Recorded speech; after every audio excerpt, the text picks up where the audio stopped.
But the power of positive thinking never resonated with me.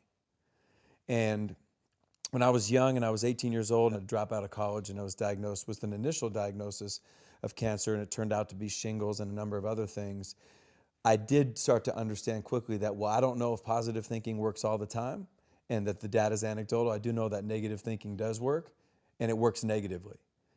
And one of the things is I would start at Alabama and I would start with the Jacksonville Jaguars and I would start with the Miami Dolphins. I started to realize, and even looking back to a young age, that nobody wants to be told to be positive. That positive thinking is probably the #1 reason this industry has not grown in my 44 years of living. Positive thinking in many cases repulses people. You're telling me to be positive and I'm going through a divorce. You're telling me to be positive and I threw 3 interceptions. You're telling me to be positive and I got to deal with this president. You're telling me to be positive and I got this current situation. You're telling me to be positive and I got this health situation. So then what's the alternative? Well, the alternative has always been negative. So when we would get to the University of Alabama, you have this finite window of time. How long could you influence? Everything comes down to influence. Would you agree? Yeah. Whether it's your family, your kids, whatever the circumstance or the situations. So the NCAA gives you 22 hours to influence your players over a week. And so when you look at the human performance, you look at nutrition, you look at strength and conditioning, you look at fatigue science, you look at all these different things. Coach Saban believed that there had to be some emphasis on psychological education. And so how are we going to do that, and how is it going to be efficient? Well, most people think of sports psychology as treating somebody who has a problem. Nick Saban didn't look at it that way. He looked at, how do we make our best players better? How do we take great players and make them greater? And then how do we have an educational platform for all 120 players? And a college football team is a business. It's 120 employees, and you lose 35% of those employees every year. And it's an EBITDA-driven business where when you succeed, you get more sponsorship. And as you get more sponsorship, you make more money. And as you make more money, the school makes more money and everybody benefits. And it all happens from winning. But if your best players leave every year in that 35% and they take their great behaviors and their great habits and their great mindset with them, then you're in trouble.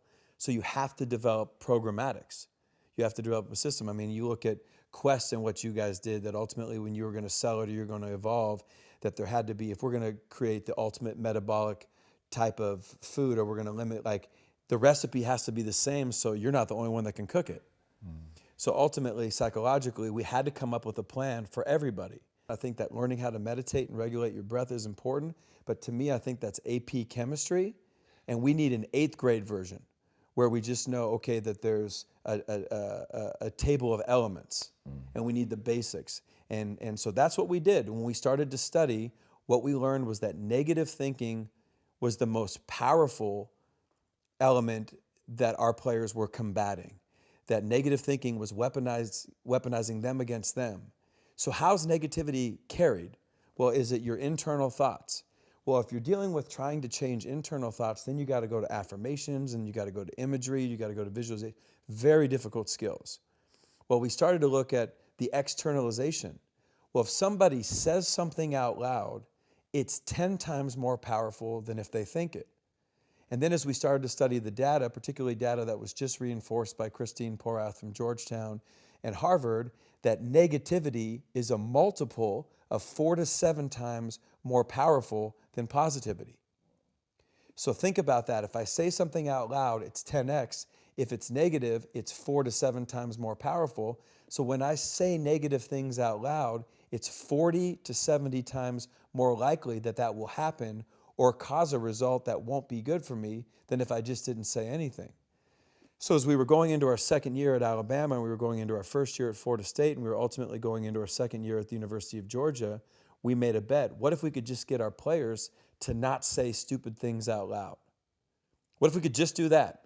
Not teach any element of positive thinking, but eliminate conversations about the heat, complaining about coaches, complaining about circumstances, complaining about situations, verbalizing negativity.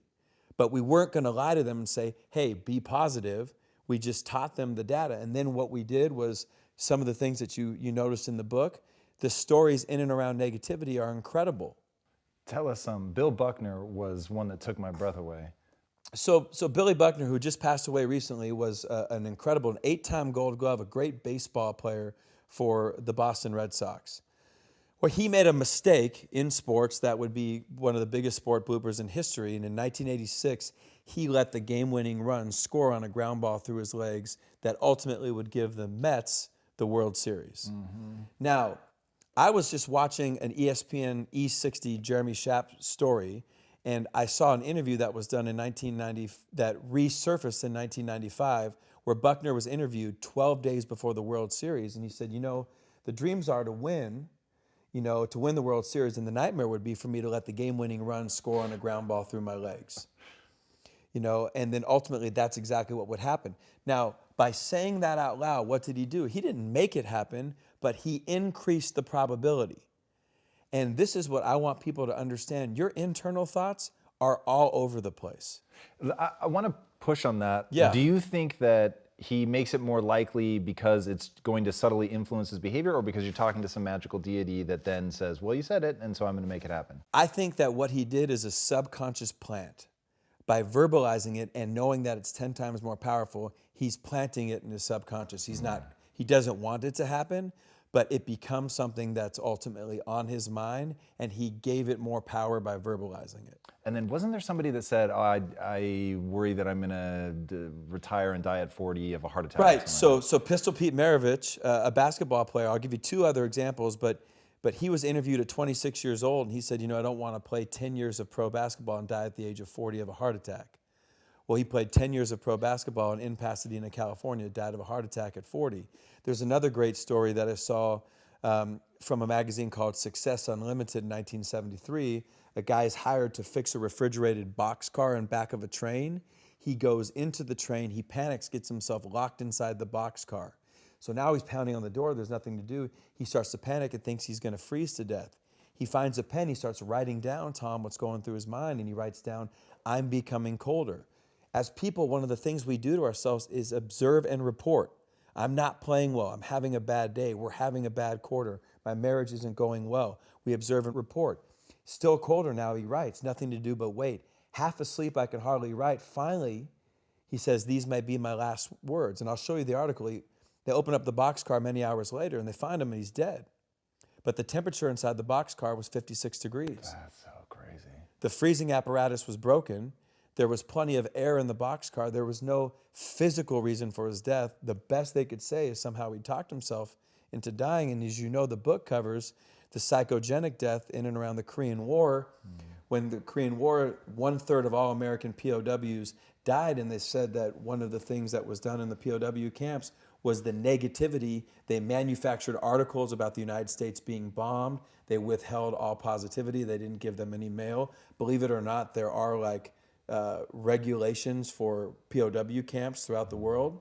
And ultimately, they filled up these healthy American soldiers with all this doubt. A priest would end up calling it give-up-itis, and healthy American soldiers over a period of days would walk over to a corner, sit down, and die of broken hearts.